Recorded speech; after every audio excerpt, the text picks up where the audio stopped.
নমস্কার বন্ধুরা, গীতা রান্নাঘরে আবার একটা নতুন পর্বে সবাইকে জানাই স্বাগত। আজ আমি আবার একটা নতুন রেসিপি নিয়ে চলে এসেছি। আজকের রেসিপিটি হলো পাকা আমের লেচা পরোটা। তো পাকা আম দিয়ে আজকে আমি লেচা পরোটা তৈরি করব। আর এই লেচা পরোটা বানানো খুবই সহজ আর খেতেও খুবই ভালো লাগে। সকালে জলখাবার হিসেবে বা খুবই ভালো লাগবে। তো প্রথম থেকে শেষ পর্যন্ত দেখতে থাকুন। আশা করি আজকের রেসিপি ভালো লাগবে। আর যদি ভালো লাগে বন্ধুরা, তাহলে একটা লাইক কমেন্ট শেয়ার করে দেবেন। তো চলুন আজকে রেসিপিটা শুরু করে দিই। তো দেখুন, আমের লেচা পরোটা তৈরি করার জন্য এখানে আমি একটা পাকা আম নিয়েছি, বড় সাইজের একটা আম নিয়েছি। তো আমটাকে আমি কেটে নেব। কাটার জন্য দেখুন একটা বটি নিয়েছি, বটিতে আমটাকে কেটে নেব।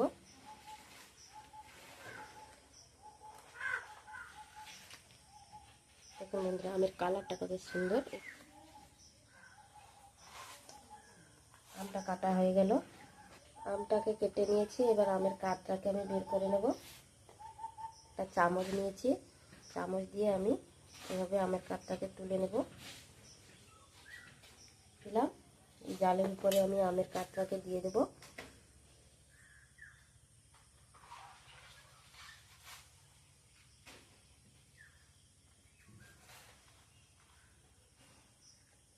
তো দেখুন, আমের কাঠটা আমি পুরো তুলে দিয়ে দিলাম। এরপর আমি আমের কাঠটাকে এইভাবে এভাবে আমি আমটাকে চেপে চেপে আমের রসটাকে দেখুন বের করে নেব। আমের কাঠটা বের করা খুবই সহজ। দেখুন, আপনারা মিক্সিতেও পেস্ট করে নিতে পারেন। তো দেখুন, আমার আমের মাঠটা বার করা হয়ে গেল। এখানে দেখুন কোনোভাবে কোনো আমের চোঁচ বা কিছুই লেগে নেই। এই যে দেখুন, এখানে সব চোঁচগুলো থেকে গেছে। আমার আমের কাঠ বের করা হয়ে গেল, পাশে রেখে দেব। আমি আবার একটা পাত্র নিয়ে নিয়েছি, পাত্রের মধ্যে আমি ময়দা দিয়ে দেবো। এখন 1 বাটি ময়দা দিয়ে দিলাম, 1.5 বাটি মতো আমি ময়দা দিয়ে দিলাম। দেখুন, এখানে আমি প্রায় 400 মতো ময়দা নিয়েছি। এরপর স্বাদ মতো লবণ দিয়ে দেবো, সাদা তেল দিয়ে দেবো।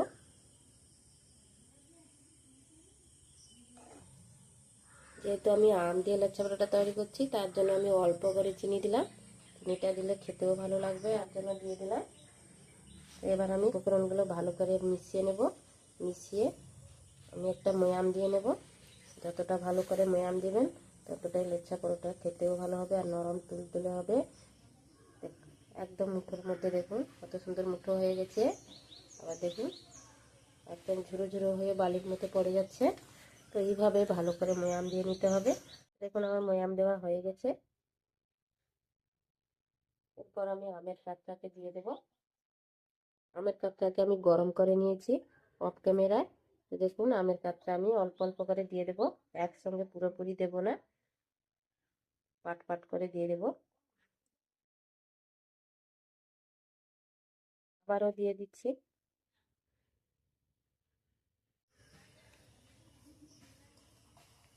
তো পুরোপুরি আমের কাঠটা আমি দিয়ে দিলাম। আমের কাঠটা দিয়ে দিয়েছি, এবার ভালো করে মাখিয়ে নেব। তো দেখুন, আমি আমের কাঠটা দিয়ে ভালো করে মাখিয়ে নিয়েছি। এখানে কিন্তু আমি কোনোভাবে জলও অ্যাড করিনি। যদি আমের কাঠটা কম হয়ে যায় বন্ধুরা, তাহলে জল অ্যাড করতে পারেন, তবে জলটা উষ্ণ গরম করে নেবেন। আর এই লেচা পরোটা তৈরি করার জন্য ডোটা একদম শক্ত করলে হবে না, একটু নরম করে মাখাতে হবে। আমি মাখিয়ে নেব ভালো করে। তো দেখুন, আমি ভালো করে মাখিয়ে নিয়েছি আর দেখুন কতটা নরম করেছি।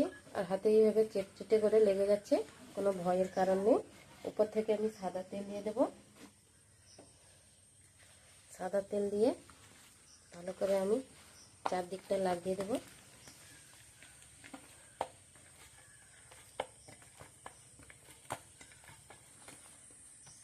তো দেখুন, আমি সাদা তেলটা দিয়ে ভালো করে লাগিয়ে দিয়েছি আর হাত থেকে দেখুন পুরোপুরি ছেড়ে গেছে। তো এরপর আমি এখানে 5 মিনিট ঢাকা দিয়ে রেখে দেব। এরপর আমি ঢাকা দিয়ে 5 মিনিট রেখে দেব। তো রেখে দিলাম। তো দেখুন, এখানে আমার 5 মিনিট হয়ে গেছে। ঢাকা খুলে নেব। ঢাকা খুলে নিয়েছি, আর একটু ভালো করে মাখিয়ে নেব।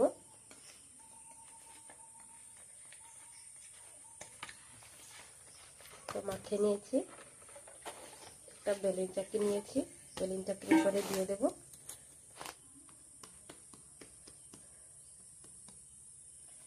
ছুরি নিয়েছি, ছুরিতে কেটে নেব লেচা পরোটা তৈরি করার জন্য। লেচিগুলোকে বড় বড় করে কেটে নিতে হবে, লুচি পরোটার থেকে একটু বড় করতে হবে।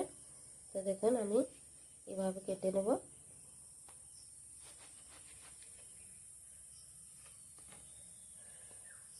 এবার আমি এভাবে গোল গোল করে নেব,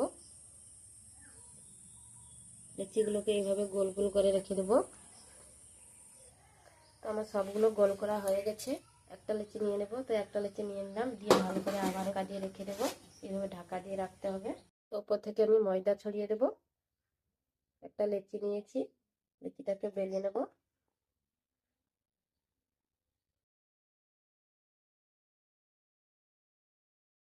একদম পাতলা করে বড় করে বেলে নেব।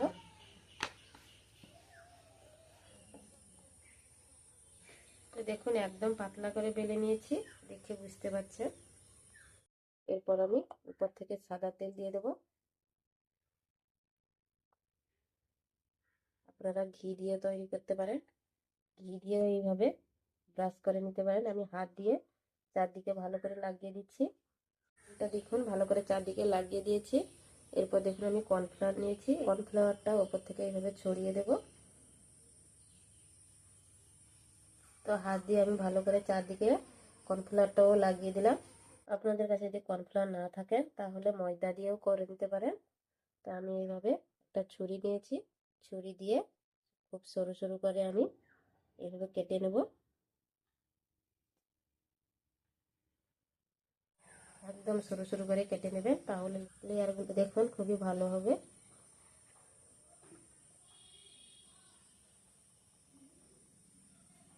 এইভাবে সরু সরু করে আমি পুরোটা কেটে নেব। এইভাবে দেখুন আমি পুরোটা খুব সরু সরু করে কেটে নিয়েছি। এরপর আমি একদিক থেকে এইভাবে গুটিয়ে নেব, এভাবে আমি গুছিয়ে নেব। আবার এদিক দিয়ে এভাবে এইভাবে গুছিয়ে নেব, একটার উপর একটা দিয়ে এইভাবে গুটিয়ে নিতে হবে। তো দেখুন আমি দুদিক ভালো করে গুটিয়ে নিয়েছি, তুলে নিয়েছি। এইভাবে একটু টান দেব, দুদিক দিয়ে ভালো করে টান টেনে একটু লম্বা করে নিয়েছি। এইভাবে গুটিয়ে নেব।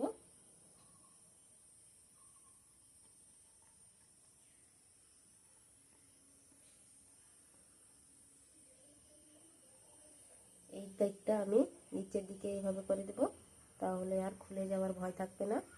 তো দেখুন করে নিয়েছি, একটা আমার তৈরি হয়ে গেল। এইভাবে আমি সবগুলো তৈরি করে নেব। আবারও আমি ময়দা ছড়িয়ে দিলাম, আবার একটা লেচি নিয়ে নিয়েছি। এরপর আমি বেলে নেব। একইভাবে আমি বড় করে পাতলা করে বেলে নেব। বেলে নিয়েছি, আবারও সাদা তেল দিয়ে দেব, ভালো করে হাত দিয়ে লাগিয়ে দেব। আবার আমি কর্নফ্লাওয়ার ছড়িয়ে দেব, চারদিকে এইভাবে লাগিয়ে দেব। কর্নফ্লাওয়ারটা লাগিয়ে দিয়েছি, আবারও একইভাবে আমি কেটে নেব।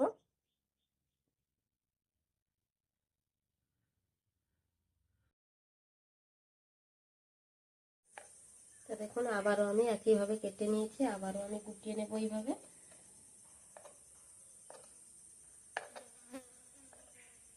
একটার উপর একটা এইভাবে দিয়ে দেব।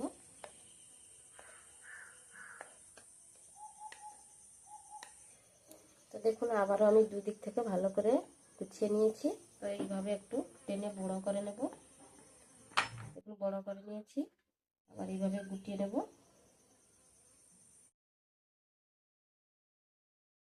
আমি সবগুলো তৈরি করা শেষ হয়ে গেল। এটা দেখুন আমি একইভাবে সবগুলো তৈরি করে নিয়েছি। দেব এইভাবে হালকা চাপ দিয়ে বেলবো না। তো দেখুন আমি এইভাবে করে বেলে নেব। পাত্রে রেখে দিলাম, আবারও একটা নিয়ে নেব, এইভাবে করে বেলে নেব হালকা চাপ দিয়ে।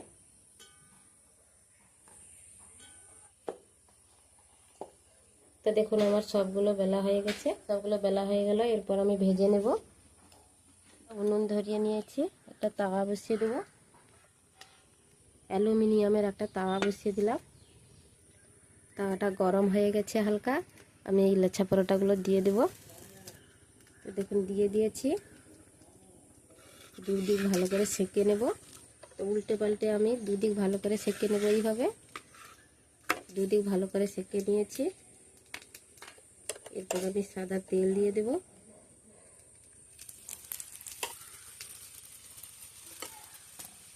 সাদা তেল দিয়ে দিয়েছি, উল্টে পাল্টে ভেজে নেব।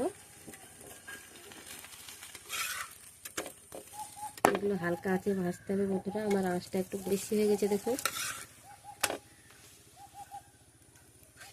তো দেখুন আমি ভালো করে উল্টে পাল্টে দুদিক ভেজে নিয়েছি। তো একটা আবার ভাজা হয়ে গেলে তুলে নেব। তুলে নিয়েছি, আবার একটা দিয়ে দেব, উল্টে দেব।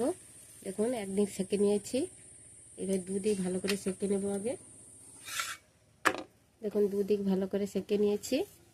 তো এরপর আমি সাদা তেল দিয়ে দেব, 2 চামচ মতো সাদা তেল দিয়ে দিলাম।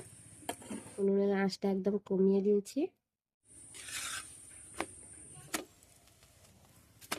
তো আমি উল্টে পাল্টে এইভাবে ভেজে নেব। অসংখ্য লেয়ার যুক্ত এই পাকা আমের লেচা পরোটা একইভাবে আমি ভেজে নেব সবগুলো। এগুলো খেতে কিন্তু দারুণ লাগে বন্ধুরা, খুবই টেস্টি হয় আর পেটও ভরে, আর দেখে তো পুরো মন ভরে যাবে। একবার যদি বানান বারবার বানাতে ইচ্ছে করবে। আমের সিজনে মনে হবে সবসময় জলখাবারে এটাই বানিয়ে খাই। তো দেখুন এপিট ওপিট করে আমি ভালো করে ভেজে নিয়েছি। একটা প্লেটে আমি তুলে নেব। তো তুলে নিলাম, একইভাবে আমি সবগুলো ভেজে নেব। আবারও আমি দিয়ে দিলাম। খুব কম সময়ের মধ্যে কত তাড়াতাড়ি এটা ঝটপট বানিয়ে নিতে পারবেন সকাল সন্ধ্যায় জলখাবার হিসেবে। দেখুন বন্ধুরা লেয়ারটা ছেড়ে এসেছে, আশা করি লেয়ারগুলো বুঝতে পারছেন বন্ধুরা কতটা ছেড়েছে। এগুলো ঠান্ডা হওয়ার পরে আরও লেয়ার ছেড়ে যাবে। একে একে আমার সবগুলো লেচা পরোটা ভাজা শেষ হয়ে গেল। আম দিয়ে তৈরি হয়ে গেল আমার লেচা পরোটা। কালারটাও দেখুন সুন্দর করে নিয়েছি। আমার সবগুলো ভাজা শেষ হয়ে গেল, তুলে নেব। দেখুন দেখতে কতটা সুন্দর লাগছে। আর এইভাবে আমার সবগুলো লেচা পরোটা তৈরি করা হয়ে গেল। দেখুন একটু ঠান্ডা হয়ে যাওয়ার পরে আরও দেখুন যে লেয়ারগুলো কত ছেড়েছে। দেখুন অসংখ্য লেয়ার যুক্ত একদম। দেখুন চারদিক থেকে কতটা সুন্দর ছেড়ে গেছে। আর দেখতে দেখুন বন্ধুরা অসাধারণ হয়েছে, খেতে তো দারুণ লাগে। এটা সকালে জলখাবার হিসেবে বানিয়ে নিতে পারেন বা ডিনারেও এটা বানিয়ে নিতে পারেন। দেখুন কতটা সুন্দর হয়েছে আর কতটা নরম। দেখুন প্রত্যেকটা দেখুন কতটা সুন্দর হয়েছে। তো একবার হলেও বাড়িতে বানাবেন এইভাবে পাকা আম দিয়ে পাকা আমের লেচা পরোটা। পাকা আমের সিজন শেষ হওয়ার আগে একবার বানিয়ে দেখবেন বন্ধুরা, খেয়ে তো বাড়ির সবাই অবাক হয়ে যাবে। বানানো খুবই সহজ, যখন বানাবেন দেখবেন মন পুরো ভরে যাবে। এইভাবে যখন তৈরি করবে যত খাবেন তত খেতে ইচ্ছে করবে। দেখুন বন্ধুরা দেখতে খুবই অসাধারণ হয়েছে। তো বন্ধুরা আমার এই পাকা আমের লেচা পরোটাগুলো কেমন হয়েছে কমেন্ট করে জানাবেন। আমার চ্যানেলটাকে সাবস্ক্রাইব করে রাখবেন এইভাবে নতুন নতুন রেসিপি পাওয়ার জন্য। তো বন্ধুরা আজকে এই পর্যন্ত, আবার আসবো একটা নতুন রেসিপি নিয়ে। সবাই ভালো থাকবেন, সুস্থ থাকবেন।